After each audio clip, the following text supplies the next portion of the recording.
നിങ്ങളുടെ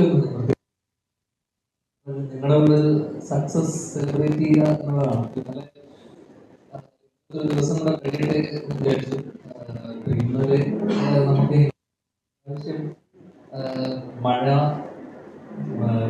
കോവിഡ് തിരിച്ചു വരുന്നു, അങ്ങനെ ഒരുപാട് കാര്യങ്ങളൊക്കെ തിരിച്ചു വരികയാണ്. ആദ്യമായിട്ട് ഇതുപോലത്തെ സ്ഥാനം വരുമ്പോൾ പലതും വരുമല്ലോ. അപ്പൊ അങ്ങനെ വിജയവും തിരിച്ചു വരും. അത് സന്തോഷം.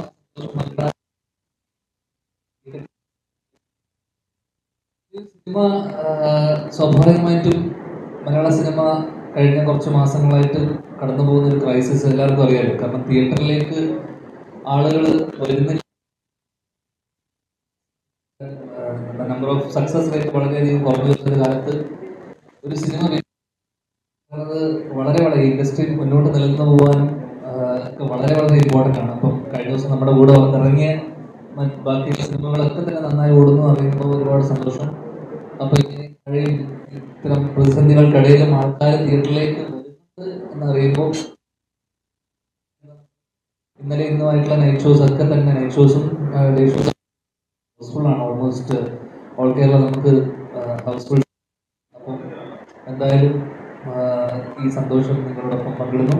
പിന്നെ വീക്കെൻഡ് ബ്ലോക്ക് ബസ്റ്റേഴ്സിന്റെ സക്സസ് കാണാനാണ് മലയാളത്തിൽ. അപ്പൊ അവര് നമ്മളെ ഇങ്ങനെ സിനിമയുടെ ഭാഗമാക്കുകയും അല്ലെങ്കിൽ അതിൻ്റെ ഒരു നിയോഗമാകാൻ കഴിഞ്ഞാൽ ഒരുപാട് സന്തോഷം അറിയിക്കുന്നു. ഇന്ദ്രനീലും രാഹുലുമാണ് ഡയറക്ടേഴ്സ്. നിങ്ങൾ പരിചയപ്പെട്ടിട്ടുണ്ടാവില്ല.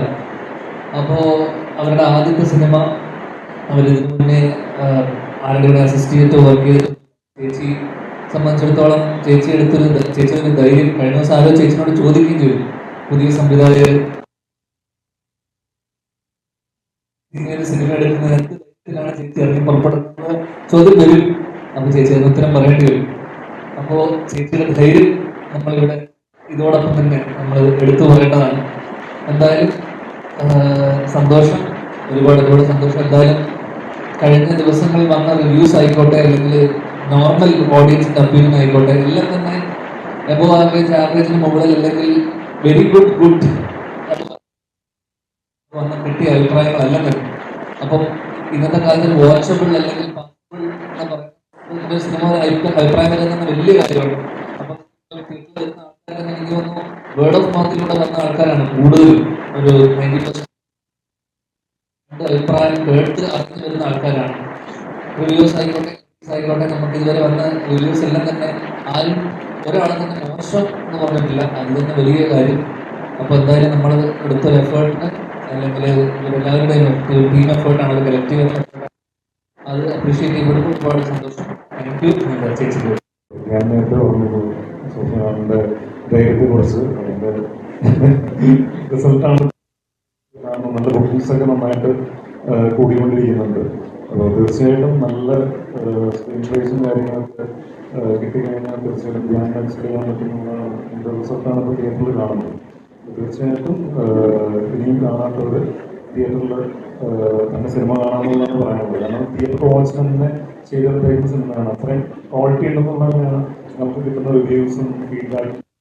അപ്പോൾ എന്നാലും സപ്പോർട്ട് ചെയ്യുന്നവർക്ക് നമ്മളെല്ലാവരും സപ്പോർട്ട് ചെയ്യും. സിനിമ നല്ല രീതിയിൽ വരാനായിട്ട് നിങ്ങളെല്ലാവരും സപ്പോർട്ട് ചെയ്യുക. പിന്നെ എനിക്ക് ഓരോ മൗത്തിൽ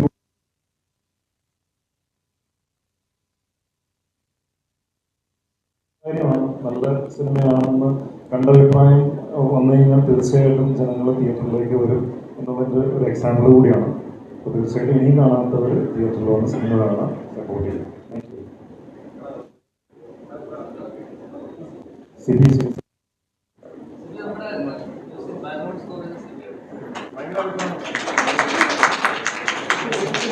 താങ്ക് യു. Hi all.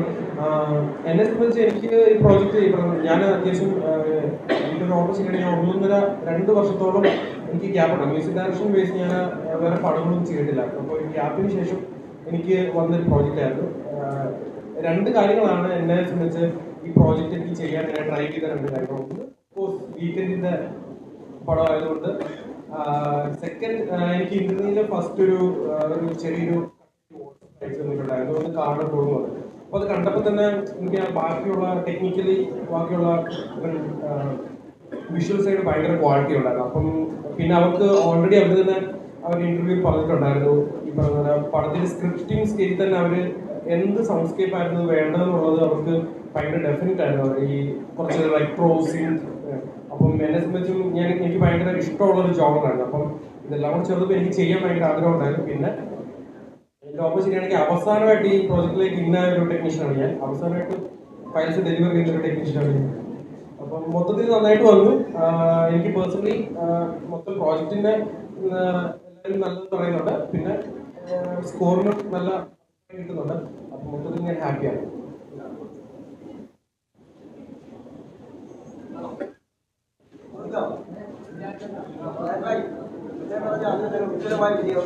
എവിടെ പോയിരുന്നു? ഒരു വർഷം ഏറ്റവും പലപ്പോഴും ആരോപണം നേരിട്ടിട്ടുണ്ട്. മധുരം പറഞ്ഞ പ്രതികാരവും പകരം വീട്ടിലെ കലപ്പ് തീർക്കലുമാണ്. അങ്ങനെയൊന്നും നാക്കണ്ട. കഴിഞ്ഞ ചോദ്യം അല്ല അങ്ങനെയൊന്നും അല്ല, അങ്ങനെ പറഞ്ഞ പ്രതികാരമൊന്നുമില്ല. കാരണം ഇതിനെ തുടർന്ന് സിനിമകൾ വരുമല്ലോ. അപ്പൊ പിന്നെ ഇപ്പൊ വെറുതെ തീരുമാനം വിട്ടിട്ട് കാര്യമില്ല. കാരണം സിനിമയാകുമ്പോ അത് ഓടും, ചിലത് ഓടാതെ പോവും. അപ്പൊ ഇത് ഒരു ഓൺഗോയിങ് പ്രോസസ് ആണല്ലോ. അതിനിടയിൽ ചില സിനിമകൾ ഓടും, ചില സിനിമകൾ, നമ്മുടെ കേസിൽ മിക്ക സിനിമകളും ഓടാതെ പോകുന്നു, ചില സിനിമകൾ ഇടക്ക് ഓടുന്നു. ഇത് പ്രതികാരമൊന്നുമില്ല. ഒരു സിനിമ ഒന്നിലും ഓടിയല്ലോ എന്നൊരു സന്തോഷം മാത്രം. കാരണം ഇനി വരാൻ സിനിമകളും ഓടണമെന്നില്ല, അല്ലെങ്കിൽ ചിലത് ഓടാം, മുൻകൂർ ഓടും. അല്ല കേക്ക് മുറിച്ച് കഴിക്കുന്ന മധുരം നിറഞ്ഞ പ്രതികാരമാണ്. അതുകൊണ്ടാണ് കേക്ക് മുറിച്ച് സാധാരണ ചുമ്മാ അല്ല അങ്ങനെയല്ല. ഇതൊക്കെ വല്ലപ്പോഴും കിട്ടുന്ന അനുഭവങ്ങളാണല്ലോ. കേക്ക് മുറിക്കുക, success celebration, success press meet. അടുത്ത് പ്രിൻസിന്റെ സക്സസിന് വരാൻ പറ്റി, അതിനെ തുടർന്ന് വീണ്ടും ഒരു കുഞ്ഞ് സക്സസ്. അപ്പൊ എന്തായാലും സന്തോഷം, അത്രേ ഉള്ളൂ.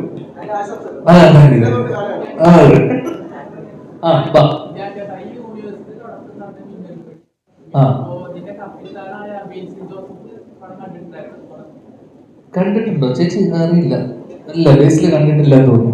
ഇല്ല.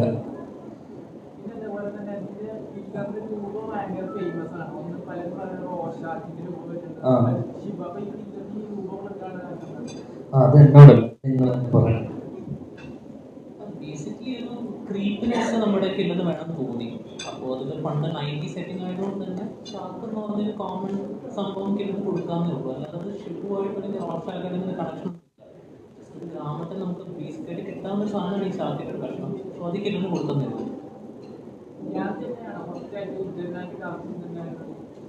നമുക്ക് ആദ്യം ഇതിൻ്റെ സ്ക്രിപ്റ്റ് കുറച്ച് ഒക്കെ അപ്രോച്ച് ചെയ്തിരുന്നത്. പക്ഷേ ഫൈനലി സ്ക്രിപ്റ്റ് കുറേ ചേഞ്ചസ് വരുത്തിയപ്പോൾ ഞാൻ ചേട്ടനെ ടീമേറായിട്ട് തോന്നി, ഞാൻ ചേട്ടനെ അപ്രോച്ച് ചെയ്തു, പുള്ളി ഓക്കെ പറഞ്ഞു.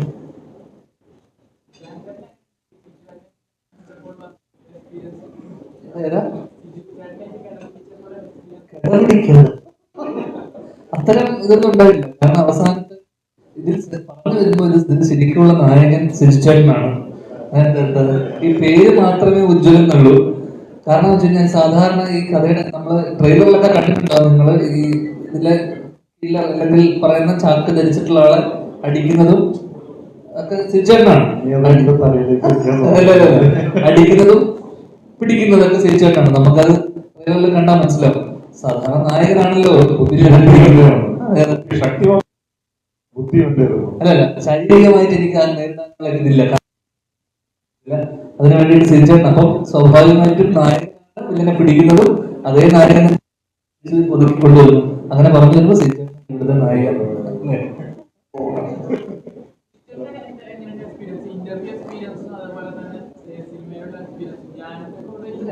രണ്ട് എക്സ്പീരിയൻസ് ആണ്. അതെ, സിനിമയിലെ കഥാപാത്രമല്ല. ഇപ്പോൾ ധ്യാനാണെങ്കിൽ ഇന്റർവ്യൂലൊക്കെ ഒരുപാട് പേര് പറയുന്നുണ്ട്, ഇന്റർവ്യൂവിലെ തമാശകള് സിനിമയില് കിട്ടുന്നില്ല എന്നൊക്കെ പറയുന്നുണ്ട്. പക്ഷെ ഇന്റർവ്യൂ ഡിഫറെന്റ്, സിനിമയിലെ കഥാപാത്രം ഇസ് ഡിഫറെന്റ്. അപ്പോൾ അവിടെ കാരണം ഇതിനിടയിൽ കുറെ പേര് ഇത് ഭയങ്കര കോമഡി പടമാണെന്ന് വിചാരിച്ചു പോയ കുറെ ആൾക്കാരുണ്ട്. അപ്പൊ അവരോട് പറയാനുള്ളത് നമ്മളിത് ഇതൊരു നാട്ടുമ്പുറത്തുള്ള സീരിയൽ കില്ലിങ്ങും, കാരണം കുറച്ച് ഒന്ന് രണ്ട് പേരിൽ പറയുന്ന കേട്ടത് ഇത് ഹ്യൂമർ ഒന്നുമില്ലോ, കോമഡി ഒന്നുമില്ല. നമ്മൾ ആ യൂണിവേഴ്സ് ബിൽഡിങ്ങിന്റെ ഭാഗമായിട്ട് ആദ്യത്തെ ഒരു 10 മിനിറ്റ് എന്നിട്ട് ചെറിയ ചെറിയ സിറ്റുവേഷനിലായിട്ടുള്ള തമാശകൾ ഒഴിച്ചു കഴിഞ്ഞിട്ട് ഭയങ്കര സീരിയസ് ത്രില്ലർ അല്ലെങ്കിൽ സീരിയസ് ക്രൈം തന്നെയാണ് ഈ പടത്തിന്റെ സ്വഭാവം. അതിൽ കുറച്ച് കാരിക്കേച്ചറിഷ് ആയിട്ടുള്ള ക്യാരക്ടേഴ്സ് വരുന്നുണ്ടെന്നേ ഉള്ളൂ. അപ്പം ഭയങ്കരമായിട്ടുള്ള കോമഡിയും ഇതൊന്നും പ്രതീക്ഷിച്ച് പോയവർക്ക് ചിലപ്പോൾ നിരാശയായിരിക്കും. കാരണം ഇതൊരു കോമഡി പടമല്ല. ഒരു പോയതിനു ശേഷം സെക്കൻഡ് ഹാഫൊക്കെ അത്യാവശ്യം ത്രില്ലർ സ്വഭാവമുള്ള അല്ലെങ്കിൽ ഇൻവെസ്റ്റിഗേറ്റീവ് സ്വഭാവമുള്ള സിനിമയാണ്. അതൊന്നും എടുത്ത് പറയണമെന്ന് തോന്നി അത്ര.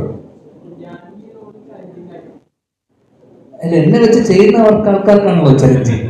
അപ്പൊ അവരോട് ചോദിക്കണം. എനിക്ക് എല്ലാ റോളും ഉള്ളതല്ലേ. എടാ ധ്യാൻ ചേട്ടൻ വിളിച്ചിട്ട് ഇവിടെ എത്തുന്ന ധ്യാൻ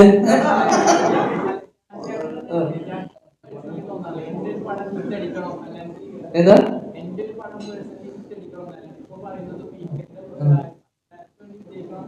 അതെ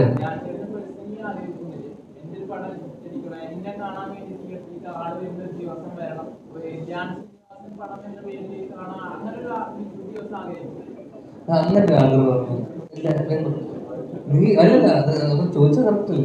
അല്ല, എനിക്ക് അങ്ങനെ സത്യമായിട്ടും കാരണം ഇങ്ങനെ ഒരു സിനിമ ഒരു കഥ വരുമ്പോൾ അവര് വളരെ പാഷനേറ്റ് ആയിട്ട് അവര് സ്ലീപ്പേഴ്സ് എന്നൊക്കെ പറഞ്ഞ് ഇൻസ്റ്റിറ്റ്യൂട്ടിൽ നിന്നൊക്കെ പാസ് ഔട്ടായി അവർ ആദ്യമായിട്ട് നമ്മുടെ അടുത്തൊരു കഥയിലേക്ക് വരുന്ന സമയത്ത് നമ്മൾ കാണുന്നത് അവരുടെ ഒരു പാഷനും അല്ലെങ്കിൽ അവരവിടെ നിൽക്കുക എന്നുള്ളതാണ് ആസ് ആക്ടർ.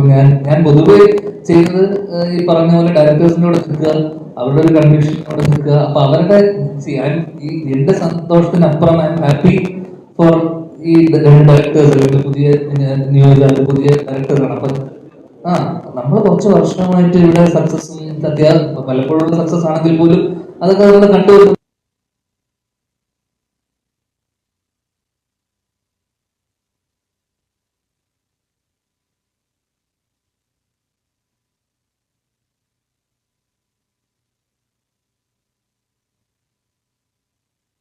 സ്വാഭാവികമായിട്ട് അഭിനയിക്കുന്ന സിനിമ വരുമ്പോൾ എനിക്ക് അങ്ങനത്തെ ടെൻഷനും കാര്യങ്ങളൊന്നും ഉണ്ടാവാറില്ല. അപ്പൊ ഇതൊക്കെ ഇതിന്റെ ഭാഗമല്ല. ഈ സക്സസും ഈ പറയുന്ന പോലെ രണ്ടാഴ്ചക്കപ്പുറം ഈ സക്സസ് ഒന്നും ഇല്ല. അപ്പം പടം ഓടുക, ആത്യന്തികമായിട്ട് സിനിമ ഓടുക എന്നുള്ളതാണ് എല്ലാവരുടെയും ആവശ്യം. ഓടിയാൽ സന്തോഷം, അടുത്തത് നോക്കാം എന്നുള്ളത് മാത്രമേ ഉള്ളൂ.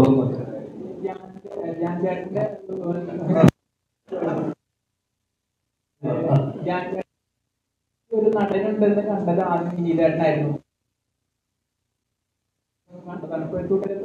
എല്ലാ പടത്തിലും ഞാന്റെ പടം ഞാൻ അഭിനയിച്ചുകൊണ്ട് പടം മോശമാവുന്നില്ല.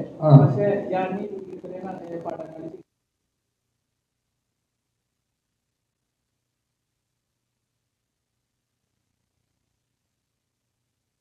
ആക്ടിങ്ങിനോട് ഒരു പാഷൻ തോന്നാതിന്റെ കാരണം അല്ല, എനിക്ക് പണ്ട് മുതൽ ഞാൻ ആദ്യ സിനിമ തൊട്ട് എനിക്ക് ആ പാഷൻ ഇല്ല.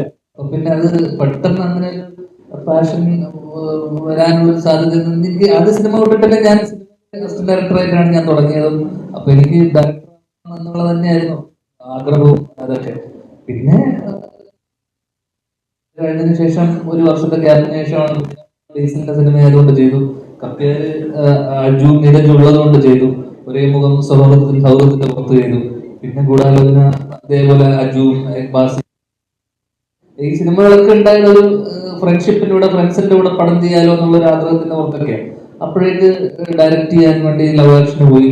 പിന്നീട് കൊറോണ കഴിഞ്ഞതിന് ശേഷമാണ് ഞാൻ സിനിമ ചെയ്യുന്നത്. അതിന്റെ കാരണമൊക്കെ ഞാൻ കഴിഞ്ഞ ദിവസം ഒരു ഇന്റർവ്യൂവിൽ പറഞ്ഞിട്ടുണ്ട്, എന്തുകൊണ്ട് ഒരുപാട് സിനിമകൾ ചെയ്തു എന്നുള്ളതിന്റെ.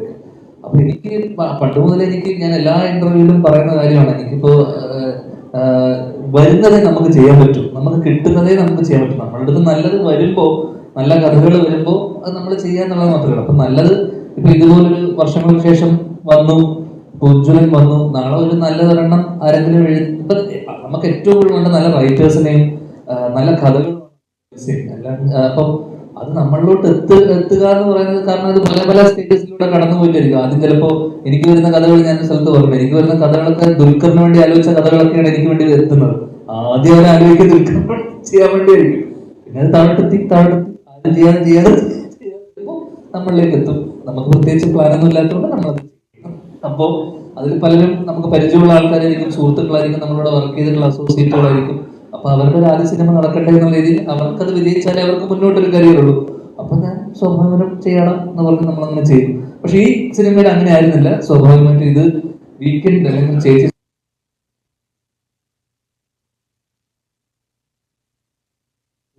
സിനിമ വരുന്നു. അപ്പൊ അത് കോൺഫിഡൻസ് ഉള്ളത് കൊണ്ടാണ് ചേച്ചി ഇത് പ്രൊഡ്യൂസ് ചെയ്യാൻ തീരുമാനിച്ചത്. അപ്പൊ അതിനുശേഷം ഈ ഇന്ദ്രനീലും ഇതും രാഹുൽ എൻ്റെ അടുത്ത് പറഞ്ഞ, ചേട്ടൻ സാധാരണ അപ്രോച്ച് ചെയ്യുന്ന പോലെ അപ്രോച്ച് ചെയ്തത്, ഇതിന്റെ കഥ കേട്ടേ പറ്റൂ എന്ന് പറഞ്ഞ് കുത്തി ഇരുത്തിച്ച് രണ്ടുപേരും കഥ കേൾപ്പിച്ചു. അപ്പോ അങ്ങനെ നമ്മൾ നിർബന്ധം പിടിച്ച് നമ്മുടെ അടുത്ത് വരുന്ന ആൾക്കാർ വളരെ കുറവാണ്. നമ്മൾ ഏറ്റവും അവസാന നിമിഷമൊക്കെയാണ് നമ്മൾ പോയി ജോയിൻ ചെയ്യുന്നത്. ഫോണിലൂടെ സിനിമ തുടങ്ങി.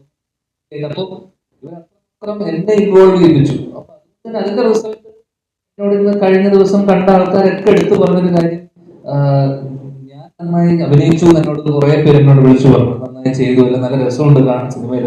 അതിന്റെ എല്ലാ ക്രെഡിറ്റും എന്റെ സംവിധായകർക്കുള്ളതാണ്. കാരണം അവരെന്നെ എത്രമാത്രം ട്രസ്റ്റ് ചെയ്ത് എന്നെ അതിന് മാത്രം ഇൻവോൾവ് ചെയ്യിപ്പിച്ചത് കൊണ്ടാണ് നമുക്കും അത് ഇൻവോൾവ്മെന്റ്, അല്ലെങ്കിൽ അവരുടെ ഒരു പാഷൻ അല്ലെങ്കിൽ കമ്മിറ്റ്മെന്റിന്റെ പുറത്താണ് നമുക്കിനി കൂടുതൽ ചെയ്യണം, ഇത് നന്നാക്കണം എന്നുള്ള ഒരു സാധനം നമ്മൾ പല സംവിധായകരുടെ കേസിലും കാണാത്തത് കൊണ്ട് ചില സിനിമകൾ, പിന്നെ അതിനുമായിട്ട് കഥ നന്നാവണം, സിനിമ നന്നാവണം, ഓവറോൾ നന്നാവണം. ഇത് എല്ലാ അല്ലെങ്കിൽ നമ്മുടെ എല്ലാവരുടെയും ഇതിന് എന്താ പറയുക നന്നായിട്ടുണ്ട് എന്ന് പറയുമ്പോൾ അതിന്റെ കാരണം ക്രെഡിറ്റ് മൊത്തം സംവിധായകർക്ക് തന്നെയാണ്. നിലവിൽ യൂണിവേഴ്സ് കംപ്ലീറ്റ് ആവണമെങ്കിൽ എത്ര സിനിമ ചെയ്യാനുണ്ട് നിലവിൽ പ്ലാൻ? നെക്സ്റ്റ് ജാമ്പിയാണല്ലോ, നിങ്ങൾ അതിൻ്റെ ഒരു പോസ്റ്റ് ക്രെഡിറ്റ്സ് കണ്ടു കാണുമല്ലോ ജാമ്പിയുടേത്. ഇത് കണ്ടപ്പോൾ കണ്ടിരുന്നോ? അതാണ് നെക്സ്റ്റ്. അത് കഴിഞ്ഞിട്ട് ഒരു 2 മൂവി ഉണ്ട്. അപ്പോൾ ടോട്ടൽ 5 ആവും. ഈ ഞാനിലേക്ക് തന്നെ വരാനുള്ള കാരണം നേരത്തെ ഞാനിലേക്ക് ചോദിച്ചത്, ഞാനെ വെച്ച് ചലഞ്ചിങ് അല്ലേ ആയിരുന്നോ? ഇല്ല, ഞങ്ങൾ അങ്ങനെ വീക്കെൻഡ് ഇന്ന നടനെ വെച്ച് ചലഞ്ച് അങ്ങനെ ചിന്തിക്കില്ല.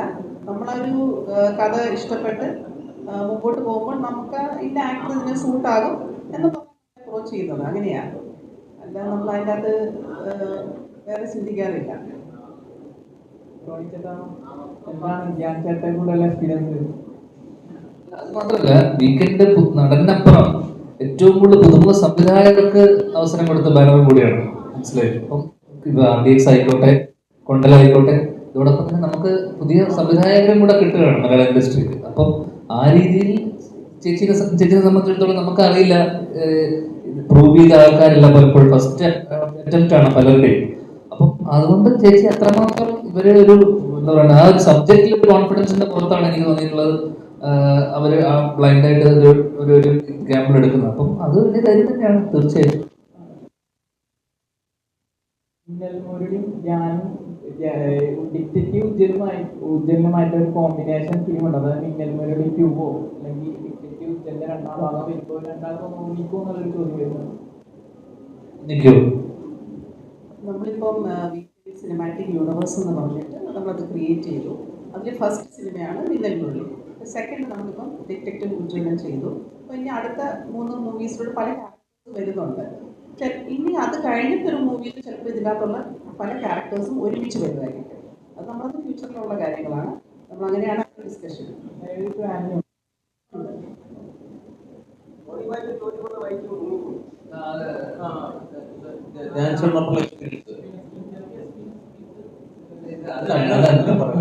എക്സ്പീരിയൻസ് അങ്ങനെ പറയല്ലേ, പേഴ്സണലായിട്ട് കുറെ നല്ല ചോദ്യങ്ങൾ ചോദിക്കും, അതിനകത്ത് തമാശ കലർന്ന അല്ലെങ്കിൽ തമാശയോടെയുള്ള ഉത്തരങ്ങൾ പറയുന്നത് അതല്ലല്ലോ.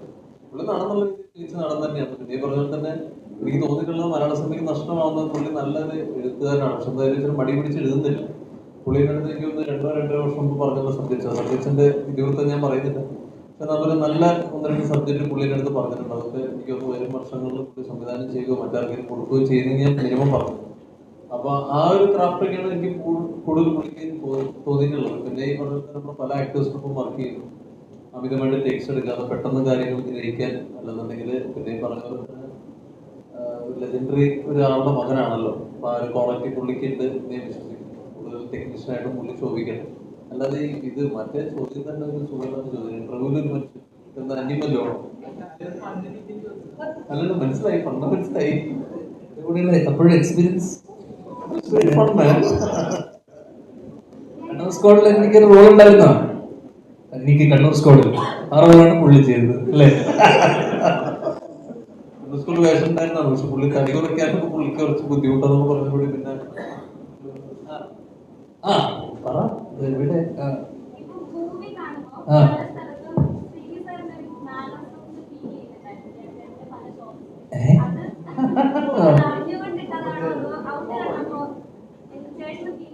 എന്റെ അച്ഛനല്ലേ, ചിലപ്പോ അങ്ങനെ തോന്നിയേക്കാം.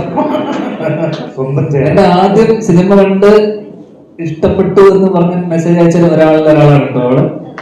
താങ്ക് യു തൊട്ടപ്പം കഴിച്ച് നീ താങ്ക് യു. അതും കഴിഞ്ഞ ദിവസം പറഞ്ഞു നരിവേട്ടക്ക് രാത്രിയാ പോയത് അല്ലേ?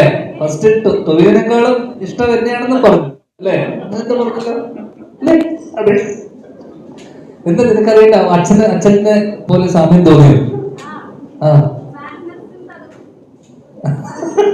അല്ലല്ല, അത് മനഃപൂർവ്വം അങ്ങനെ എനിക്ക് ഞാൻ കഴിഞ്ഞ ചെയ്തിരുന്നു സന്ദേശത്തിന്റെ മറ്റേ നമ്മുടെ പഴയ സന്ദേശത്തിന്റെ മറ്റേ മറ്റേ സാധനം.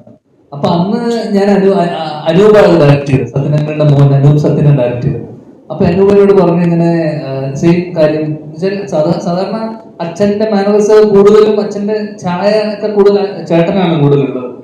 അപ്പോ അനൂപ് ചോദിച്ചിങ്ങനെ ചേട്ടൻ ചെയ്യുന്നതായിരിക്കില്ലേ കുറച്ചുകൂടെ കറക്റ്റ് ആയിട്ട് ചെയ്യുക എന്നുള്ള സാധനം. പക്ഷെ അത് ചെയ്തു വന്നപ്പോ കണ്ടപ്പോ എന്നോട് സത്യനങ്ങളും അല്ലെങ്കിൽ കുറെ പേര് പറഞ്ഞു കുറച്ചുകൂടെ അതിന്റെ കുറച്ചുകൂടെ അച്ഛന്റെ കുറെ ശൈലിയൊക്കെ അതിനകത്ത് ഉണ്ട്. അപ്പൊ എനിക്ക് ചില കാര്യത്തിനകത്ത് ഒക്കെ തോന്നി ട്രെയിലറിലൊക്കെ ഉള്ള ആ ആടിപ്പോ എവിടെ ഉണ്ട് എന്നൊക്കെ ചോദിക്കുന്ന ചോദ്യം, അങ്ങനെ ചില സാധനം ഡയലോഗ് പറയുന്നതിനകത്തൊക്കെ എനിക്ക് കണ്ടപ്പോ ഒന്ന് രണ്ട് പേര് എന്നോട് പറയുകയും ചെയ്തു.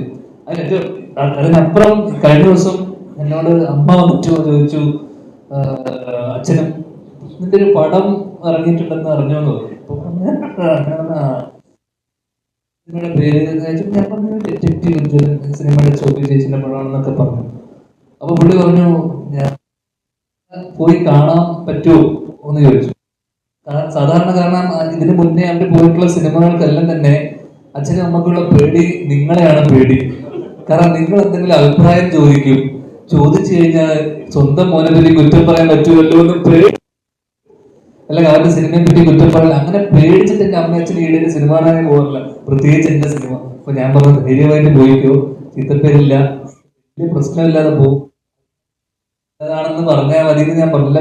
നല്ലതാണോ ഞാൻ നല്ലതാണ് എന്ന് പറഞ്ഞിട്ടുണ്ട്. അവിടെ ചില സിനിമ കാണാൻ വരും രണ്ടുപേരും. അപ്പൊ എന്തായാലും നിങ്ങളെ പഠിച്ചിട്ട് ശ്രീനിവാസൻ വീട്ടിൽ കുത്തിയിരിക്കുക. ഇത്രയും വളർച്ച കാണുമ്പോൾ അസൂയ തോന്നുന്നുണ്ടോ? ഒരിക്കലുമില്ല. അല്ല, എനിക്ക് ചോദ്യം മനസ്സിലായില്ല എന്താണ്. ഇപ്പൊ ഞാൻ പറഞ്ഞത് ഇപ്പൊ ഓരോ ആക്ടേഴ്സ്, ഞാൻ ആസ് എൻ ആക്ടർ എനിക്കൊരു വിഷൻ ഉണ്ട്. ഞാൻ എങ്ങനെ എത്തണം, അല്ലെങ്കിൽ ഞാൻ എന്താണ് ചെയ്യേണ്ടതെന്നുള്ളൊരു വിഷൻ എനിക്കുണ്ട്. ഞാൻ ചെയ്യുന്ന സിനിമകൾ എങ്ങനെയായിരിക്കും, അല്ലെങ്കിൽ ഞാൻ ചെയ്യുന്ന കഥാപാത്രങ്ങൾ എങ്ങനെയായിരുന്നു, ഞാൻ ഒരു വിഷൻ കണ്ടിട്ടുണ്ട്. ധ്യാനും ധ്യാനിന്റെ വിഷൻ അദ്ദേഹം പറഞ്ഞല്ലോ എങ്ങനെയാണ് സിനിമ ചെയ്യേണ്ടത് എങ്ങനെയാണെന്നുള്ളത് പറഞ്ഞു. ഓരോരുത്തർക്കും ഓരോ രീതികളാണ്. അല്ലെങ്കിൽ ഡിഫറെന്റ് ക്യാരക്ടേഴ്സ് ഒക്കെ ചെയ്യുമ്പോൾ മറ്റു കഥാപാത്രങ്ങൾക്ക് സാമ്യം ആവുന്നതൊക്കെ ഉണ്ടാവില്ല. ഞാൻ ശ്രമിക്കാറുണ്ട്. ഒരു വർഷം ഇത്തരം സിനിമ ചെയ്യുമ്പോഴേ അത് ചോദിക്കും. എന്നോട് ചോദിക്കാറുണ്ട് ഈ ഒരു സിനിമ ചെയ്യാൻ വിളിക്കണം, ഞാൻ വരുവാണ് എന്റെ കഥയെല്ലാം കൊള്ളൂല്ലെങ്കിൽ പോലും അത്രേ ഉള്ളൂ. അതാണ് അവർ ബന്ധത്തിന്റെ പുറത്തല്ലേ അല്ലേ. ഇവൻ എന്നോട് ചാൻസ് ചോദിച്ചു നീ അഭിനയിക്കാൻ വന്നത്, ഞാൻ പറഞ്ഞില്ലേ ഓക്കെ ആ. അപ്പൊ നമ്മൾ അത്രയല്ലേ ഉള്ളൂ, അതിനൊരു ബന്ധം. നാളെ സിനിമയിൽ ഞാൻ വരും, അത്രയല്ലേ ഉള്ളൂ. നാളെ ഓണിച്ചേട്ടൻ കണ്ടോസ്കോട് 2 വിളിച്ചാൽ ഞാൻ പോകും.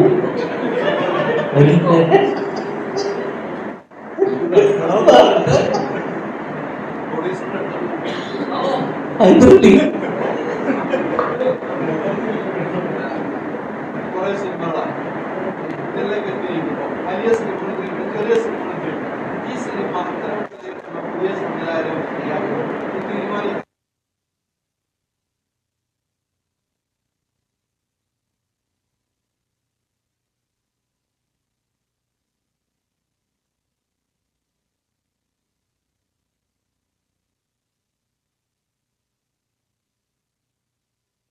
ബഡ്ജറ്റ് കൂടിയായിരുന്നു. അത് നമുക്ക് എങ്കിലും അന്ന് ഇവിടെ കഥ പറഞ്ഞ് നമുക്ക് മീൻസ് അത് ഇഷ്ടപ്പെട്ടു, ഒരു കോൺഫിഡൻസ് ഉണ്ടായിരുന്നു. പിന്നെ ആക്ടർ എന്ന് പറയുമ്പോൾ നമുക്ക് ആ കഥയ്ക്ക് അനുയോജ്യമായ ആക്ടർ നമുക്ക് സെലക്ട് ചെയ്യും. നമുക്ക് 1-2 ഓപ്ഷൻസ് ഉണ്ടായിരുന്നു. അപ്പോൾ അതിൽ 1-2 ആക്ടേഴ്സിനോട് നമ്മൾ പറഞ്ഞു. അത് കഴിഞ്ഞിട്ട് നമ്മളിപ്പോൾ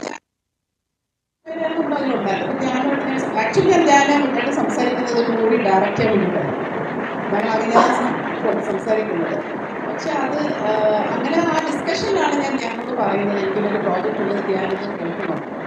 അത് കേട്ടു, ഞാൻ ഇഷ്ടമായി, അങ്ങനെ ഞങ്ങളുടെ പ്രോജക്റ്റ് ഓണാണ്. പിന്നെ ഡെഫിനറ്റ്ലി ആഗ്രഹമുണ്ട് കല്യാണം നമ്മൾ ചെയ്യുള്ളൂ.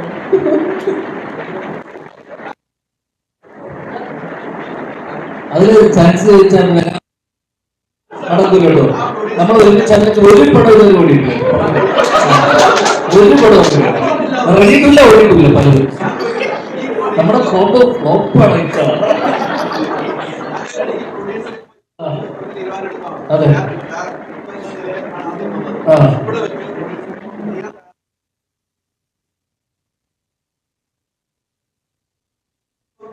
ഇതുപോലെ നിങ്ങളുടെ വീട്ടിൽ വന്നിട്ട് അച്ഛൻ്റെ എന്റെ പേരിൽ 500 സ്ക്രിപ്റ്റ് എഴുതണമെന്ന് പറഞ്ഞൊരു സാധനം ഓർമ്മയുണ്ടോ? സ്ക്രിപ്റ്റ് നിങ്ങളല്ലേ മധ്യസ്ഥ സ്ക്രിപ്റ്റിനല്ലേ പുള്ളി എഴുതണമെന്നല്ലേ പറഞ്ഞത്. തയ്യാറായിട്ട് ജോലിക്ക് പോയിട്ട് വീട്ടിൽ പോയിട്ട് ചോദിക്കും. ആ സ്ക്രിപ്റ്റാണ് ഞാൻ ചോദിച്ചതിന്റെ ബാങ്കിൽ ചെയ്യാൻ പോകുന്ന സിനിമ. Okay okay okay.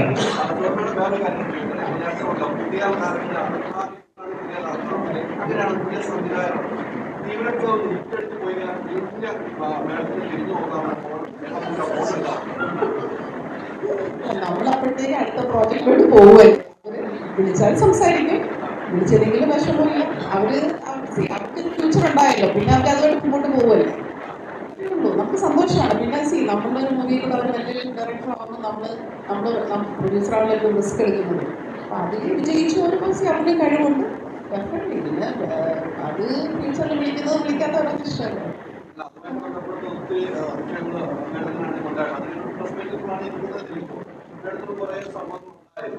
അത് വല്ലാത്ത വിഷമത്തിലേക്ക് വേണം എത്തിയായിരുന്നു. അവരെ സമീപിക്കണമെന്നോ അവരുമായിട്ട് കൈകോർത്ത് ചെയ്യണമെന്നുള്ള ആഗ്രഹമുണ്ട്. ഇൻഡസ്ട്രിയിൽ എല്ലാം കൊണ്ട് നടക്കില്ലല്ലോ.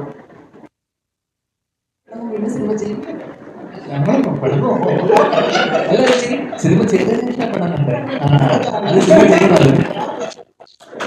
അതുകൊണ്ട് ഇവിടെ ഒന്നും പെർമനന്റ് അല്ലല്ലോ. ആ സമയത്ത്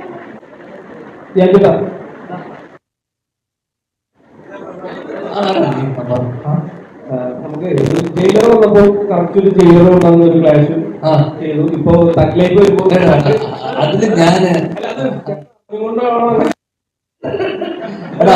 ഇത്ര ധൈര്യമുള്ളൊരു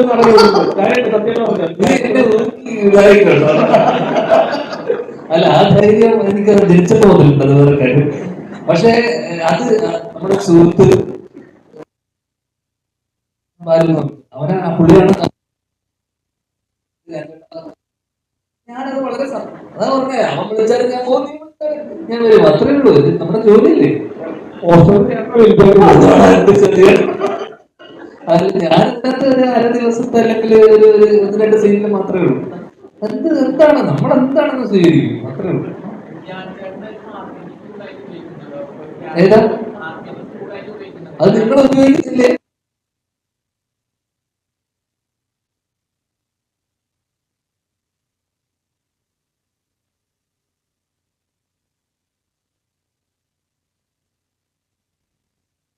എയർക്രാഫ്റ്റിൽ തലക്കുന്ന പ്രശ്നം പറ്റിയല്ലോ.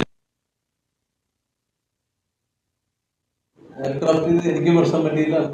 നമുക്കെന്റെ സർജറി പറഞ്ഞു ചോദ്യം ചോദിക്കാൻ അവരെല്ലാം പറഞ്ഞു പറയും. നീ പറ.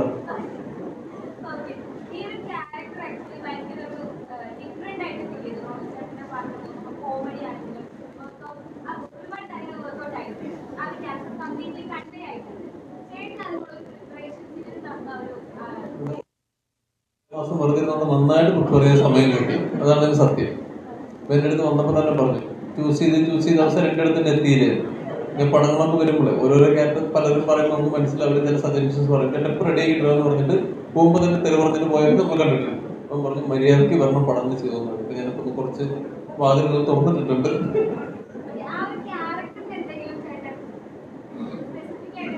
ഞാൻ ഇന്ദ്രനീലിന്റെ അടുത്ത് പടം തുടങ്ങുന്നതിന് തലേദിവസം ഞാൻ പറഞ്ഞു മീശ പരിപാടി കണ്ണൂർ സ്കോഡിന്റെ ആ ഒരു പരിപാടി, ഞാൻ മോഡൽ ബ്രേക്ക് മീശ എടുക്കുന്ന പരിപാടി അവർ പറഞ്ഞാണോ ഞാൻ പറഞ്ഞെങ്കിൽ ചെയ്തിട്ടുണ്ടായിരുന്നു. പിന്നെ എനിക്ക് പരിചയമുള്ള ആളുടെ മാറ്റേഴ്സ് നന്നാക്കി ചെയ്തത് ഇതിലൊക്കെ നമ്മൾ കുറെ പോയി ചീപ്പ് എടുത്തിട്ട് നമ്മൾ തല ചെയ്യുന്നതും പിന്നെ മീശ ഇല്ലാത്ത മീശ നമ്മൾ ചെയ്യുന്നതും പിന്നെ അത് പിന്നെ കാര്യങ്ങൾ നമ്മളൊരു ഓർഡി മോഡായി പോകുന്ന സമയത്ത് വളരെ എൻ്റെ ഒരു അനുജനെ പുറത്തുണ്ട് ഞാൻ പറഞ്ഞിട്ട്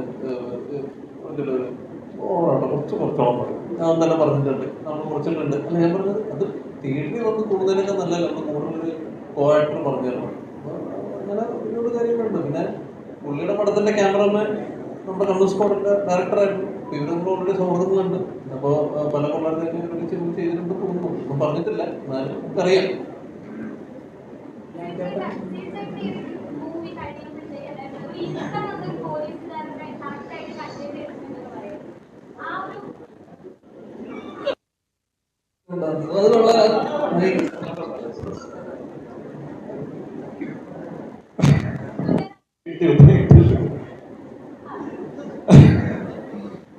അല്ല ഇപ്പൊ ഞാൻ മൂന്നാമത്തെ പോലീസ് ക്യാരക്ടറാണ് ചെയ്യുന്നത്.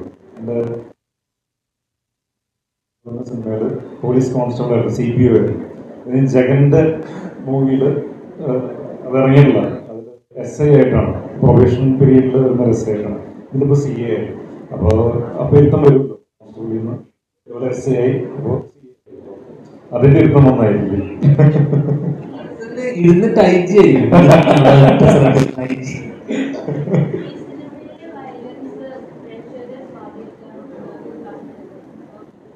സീസണൊക്കെ കഴിഞ്ഞ ആ ചോദ്യമൊക്കെ ഔട്ടായി പോയി.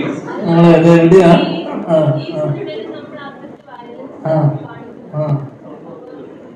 ഇതൊക്കെ സെൻസർ ചെയ്യുന്ന സെൻസർ ബോർഡൊക്കെ ഉണ്ട്. ഇതൊക്കെ സെൻസർ ചെയ്തിട്ട് 16+ എന്നൊക്കെ അല്ലേ, ഹ്യൂമർ ഒക്കെ കഴിഞ്ഞിട്ടാണ് ഇതൊക്കെ വരുന്നത് സിനിമയിൽ. അത് ആൾക്കാർ ഇൻഫ്ലുവൻസ് അങ്ങനെയുള്ള ഉത്തരമൊക്കെ കുറെ പേര് അതിനായിട്ട് ഓടി ഉത്തരങ്ങളല്ലേ. അത് ഞാൻ എടുത്തിന് പറയണം. എന്താ സ്വാധീനിക്കുന്നെന്ന് തോന്നുന്നുണ്ടോ? ചിലപ്പോൾ സ്വാധീനിക്കാം. നിന്നെ സ്വാധീനിച്ചിട്ടുണ്ടോ? ഇല്ല. നിന്നെ സ്വാധീനിച്ചിട്ടുണ്ടോ? ഇല്ല. ഇവിടെ ഉള്ള പത്ര ആൾക്കാർ സ്വാധീനിച്ചിട്ടുണ്ടോ? ഉത്തരം കിട്ടിയില്ല. ഇത്രയും പേരെ സ്വാധീനിച്ചിട്ടില്ല. അപ്പൊ പിന്നെ നിങ്ങളൊക്കെ സ്വാധീനിക്കില്ല, നിങ്ങളെ സ്വാധീനിച്ചോ? ഒരു ഗ്രാമം മൊത്തം കത്തിച്ചാളാണ്. അമ്മൂക്കിനെ കൊണ്ട് രാത്രി പാതിരാത്രി പോയിട്ട് രാത്രി എഴുതലാ മനുഷ്യൻ പാവം. നിന്നെ സ്വാധീനിച്ചിട്ടില്ലല്ലോ, എന്നെ സ്വാധീനിച്ചിട്ടില്ല. കഴിഞ്ഞു, നമുക്ക് കിട്ടി ഇത്തരം.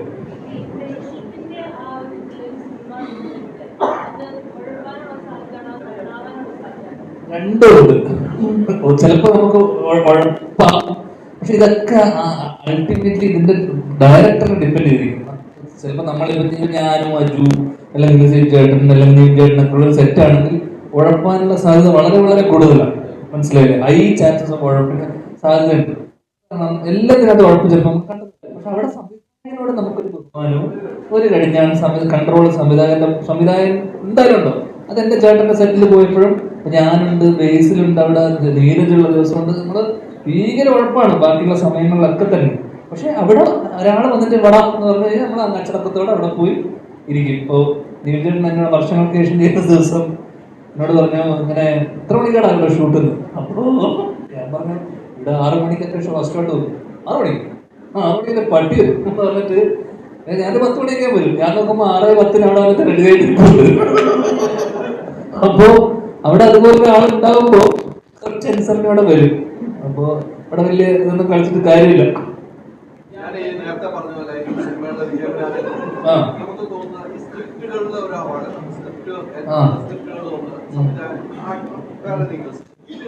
ഒരു ബലമില്ലാതെ വന്നു കഴിഞ്ഞാൽ സിനിമ വലിയ പരാജയം സംഭവിക്കുന്നു. നിർമ്മാതാക്കളുടെ സംഘടനയും പൊതുവെ പറയുന്നുണ്ട്, തിയേറ്ററോട് പറഞ്ഞാൽ ഈ സ്ക്രിപ്റ്റുകൾ സെലക്ട് ചെയ്ത് പ്രത്യേക സുഹൃത്തുക്കളോ സ്ക്രിപ്റ്റുകൾ സെലക്ട് ചെയ്യുന്ന കാര്യത്തിൽ ഞാൻ പോകാറുണ്ട്. എനിക്ക് തോന്നുന്നു, സ്വയമായിട്ട് എനിക്ക് തോന്നുന്നതാണ്. അത് എന്താ സംശയം? അതല്ലേ ഫൗണ്ടേഷൻ. ഇതിൽ ഉത്തരം ഉണ്ടല്ലോ. നമ്മൾ അഭിനയിച്ച സിനിമകൾക്കൊന്നും അതില്ലായിരുന്നു എന്നുള്ളതാണ് ഏറ്റവും വലിയ ഒരുമിച്ച്. അത് വളരെ സത്യസന്ധതല്ലേ. നമ്മൾ ഒരു സിനിമയിൽ അഭിനയിച്ചു, ഇക്ക എന്തിനാണ് നമ്മൾ അഭിനയിച്ച സിനിമ? നമ്മുടെ സൗഹൃദത്തിന്റെ പുറത്തല്ലേ. അവിടെ നമ്മൾ സ്ക്രിപ്റ്റ് ചോദിച്ചോ? ആരെങ്കിലും ചോദിച്ചോ? നിങ്ങൾ ചോദിച്ചോ? ഞാൻ ചോദിച്ചോ? സ്ക്രിപ്റ്റിന്റെ ഫലത്തിനെ കുറിച്ച് അന്വേഷിച്ചോ? ഇല്ല. ബന്ധങ്ങളുടെ പുറത്തല്ലേ നമ്മൾ പോകുന്നത്. അപ്പോഴും ആ സിനിമയൊക്കെ പ്രൊഡ്യൂസ് ചെയ്ത് വലിയ അവരുടെ ഒരു വിശ്വാസം ഉണ്ടാവുമല്ലോ, അവരും അറിയാവുന്ന ആൾക്കാരാണല്ലോ, പുറത്താണ് നമ്മൾ നിൽക്കുന്നത് അല്ലേ. നമ്മൾ അവരെ വിശ്വസിച്ച് പോകുന്നു. ചേച്ചി ഇത് കേട്ടു, അപ്പൊ എനിക്കൊരു 90% ചേച്ചി അതുപോലെ ഒരു ബാനറുള്ള ഇത്രയും സക്സസ് ആയിട്ടുള്ള ഒരു ബാനർ കേൾക്കുമ്പോൾ അവർക്കൊരു കോൺഫിഡൻസ് ഉണ്ടെങ്കിൽ അവര് ഇതിന് കാശ് മുടക്കുള്ളൂ. അതുപോലെ നമ്മൾ അവർക്കൊക്കെ ആ സ്ക്രിപ്റ്റിനെ പുറത്ത് വിശ്വാസമുള്ളതുകൊണ്ടാണല്ലോ നമ്മൾ അവരെ വിശ്വസിച്ചിട്ടില്ലേ നമ്മൾ പോകുന്നത്.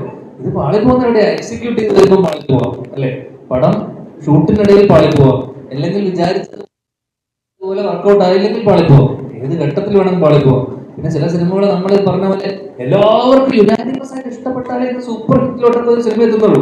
യുനാനിമസ് ആയിട്ടുള്ള കാര്യമാണ് സിനിമ ഇഷ്ടപ്പെടുക എന്നുള്ളത്. ഇപ്പൊ ഇന്നിപ്പോ ഈ വർഷം ഇറങ്ങിയ എത്ര സിനിമകളാണ്. ഇപ്പൊ കഴിഞ്ഞ ദിവസം ആസിഫ് പോയിട്ട് കഴിഞ്ഞ ദിവസം നമ്മൾ ഒരുമിച്ച് മോളുടെ ബർത്ത്ഡേ ഒരുമിച്ചുണ്ടായിരുന്ന സർക്കിട്ട് ഭയങ്കര നല്ല സിനിമയാണെന്ന് അഭിപ്രായം വന്നു. ഓക്കെ, ഇവിടുത്തെ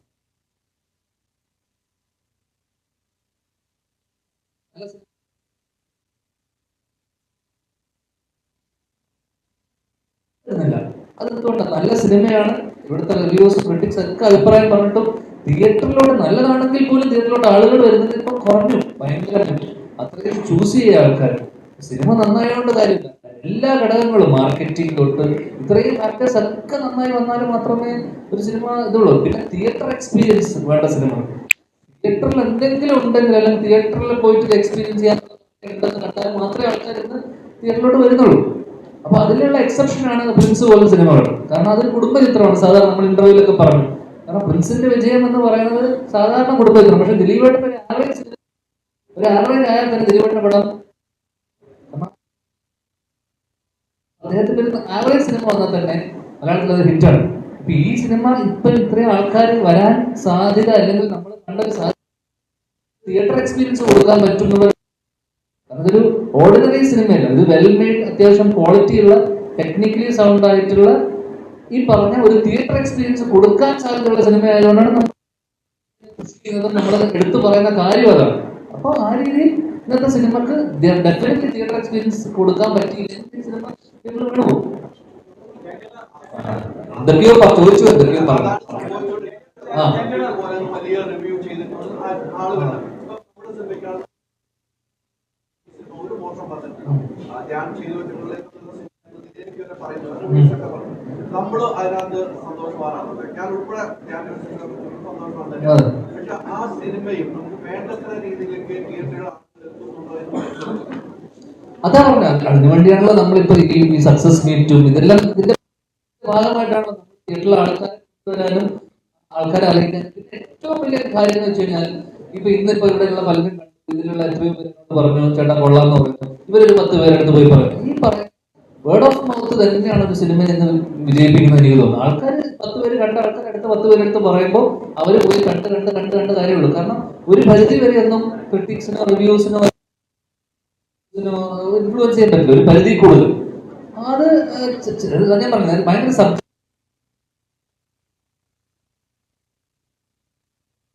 സിനിമ നിങ്ങൾക്ക് ഭയങ്കരമായിട്ട് ഇഷ്ടപ്പെടാം. അതുകൊണ്ട് ഇതിലൊരു കാര്യമില്ല, നിങ്ങൾ പോയി കണ്ടു എന്നുള്ളത് മാത്രമേ ഉള്ളൂ ഈ കേസ്.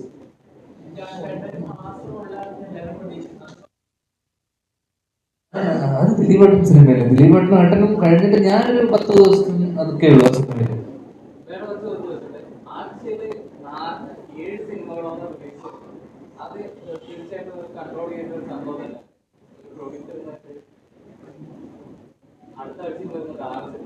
അത് ഞാനിങ്ങനെ പറഞ്ഞു, ഓരോരുത്തരുടെ ആഗ്രഹമാണല്ലോ മൂവി എടുക്കാന്നുള്ളത്.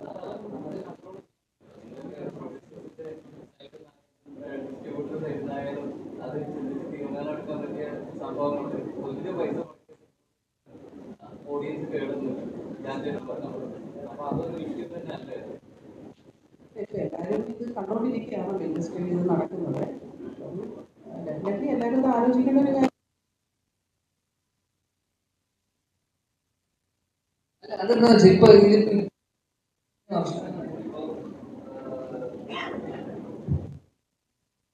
ഇപ്പൊ സമ്മർ ടൈമാണ്, ഏപ്രിൽ മെയ് അവധിക്കാലമാണ്. ഇപ്പൊ ജൂൺ കഴിഞ്ഞാൽ മഴ തുടങ്ങും, അല്ലെങ്കിൽ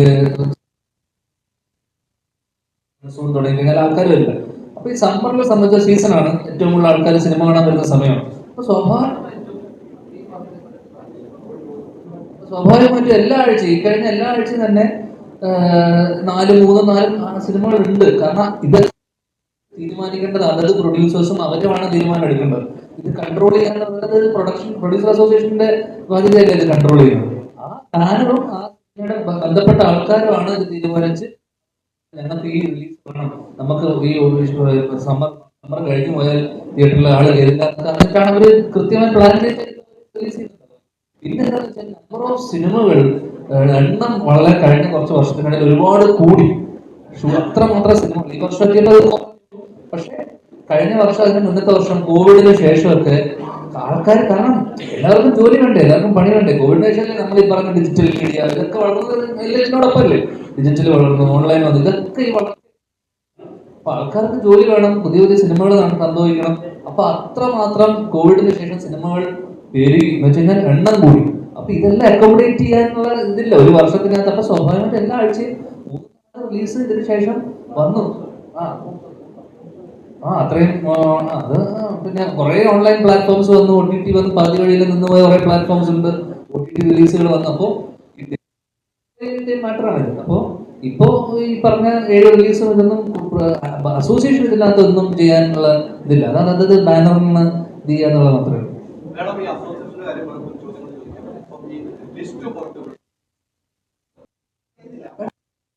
ഫ്ലെക്സിബിലിറ്റി വെച്ചിട്ട് അവർ പറയാൻ പറ്റുള്ളൂ. ഓരോരാൾക്ക് ഓരോ ബുദ്ധി ആലോചനയല്ലേ.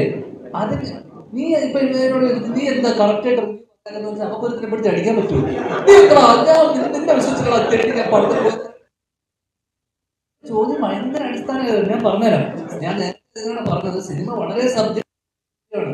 നിനക്കിപ്പോ പൊന്മാൻ ഇഷ്ടപ്പെട്ടു എന്ന് വെച്ചോ, ഇവിടെയുള്ള എല്ലാവർക്കും പൊന്മാൻ ഇഷ്ടപ്പെടണമെന്നില്ല. നീ പറയണം പൊന്മാൻ, പക്ഷെ ഈ പൊന്മാൻ ഇഷ്ടപ്പെടാത്ത എത്രയോ പേരുണ്ടാവും, നമുക്ക് ഉണ്ടാവും. അപ്പൊ അതാ പറ, അത്രേ ഉള്ളൂ. സിമ്പിൾ. റിവ്യൂന്റെ കേസ് നീ ഒരാളെ വിശ്വസിച്ചില്ലല്ലോ, റിവ്യൂ കണ്ടിട്ടാണോ നീ സിനിമക്ക് പോകണം?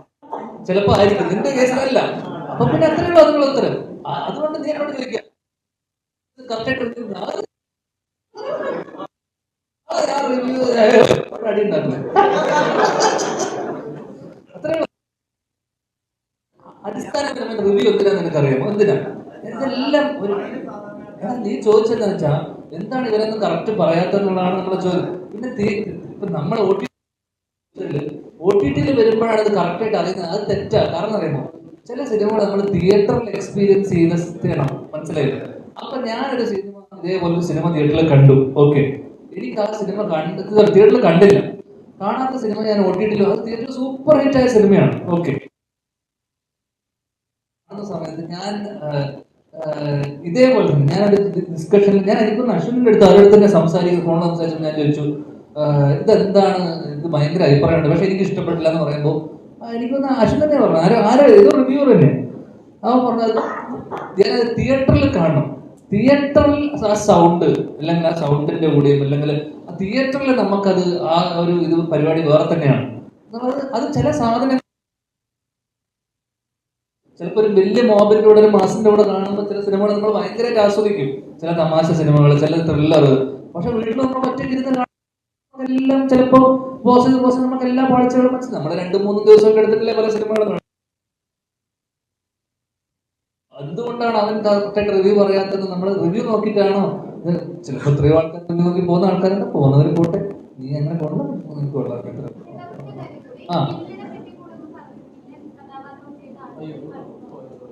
അതിനെ കുറിച്ച് പറയണോ? വലിയ കൂടുമ്പോ അതും കൂടെ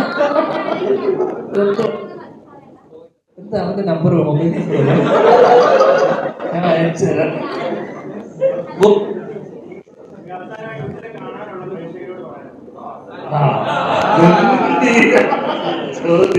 അതിനാണ് ഞാൻ അവളെ ആക്കൊണ്ടിരുന്നത്.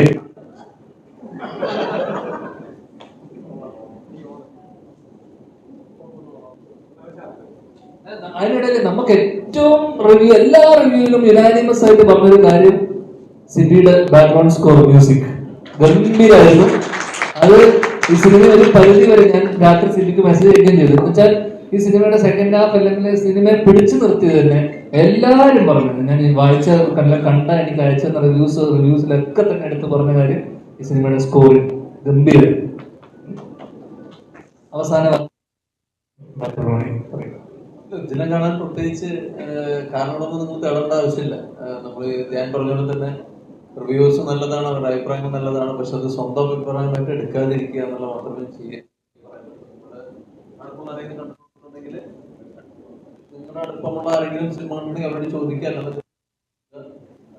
ഈ പറഞ്ഞ പോലെ തന്നെ ഇപ്പോ ഞാൻ പറഞ്ഞ പോലെ തന്നെ KGF ചാപ്റ്റർ 1 ഇവിടെ ഭയങ്കരമായിട്ട് എന്താ പറയാ 2-ന്റെ അത്ര ഓടിയൊരു സിനിമയല്ല. ഞാനും ശരിക്കും പറഞ്ഞ OTT വന്നതിന് ശേഷം കണ്ടതാണ്. നമുക്കത് പിന്നെ OTT വന്നപ്പോഴാണ് മനസ്സിലായി ഇത്രയും അത് ഒരിക്കലും ആ തിയേറ്റർ എക്സ്പീരിയൻസ് മിസ്സാകാൻ പറ്റാത്തൊരു സിനിമയാണ്. അപ്പൊ ചില സിനിമകൾ നമുക്ക് തിയേറ്ററിൽ കണ്ടാൽ മാത്രമേ ഇഷ്ടപ്പെടുകയുള്ളൂ. ഇതങ്ങനെ തിയേറ്ററിൽ കാണേണ്ടതായ വിഷ്വലിയും അതുപോലെ തന്നെ ടെക്നിക്കലൊക്കെ സൗണ്ടായുള്ള നല്ല പെർഫോമൻസിലുള്ള നല്ലൊരു സിനിമയാണ്. തിയേറ്ററിൽ പോയി കാണാൻ ശ്രമിക്കുക. Thank you.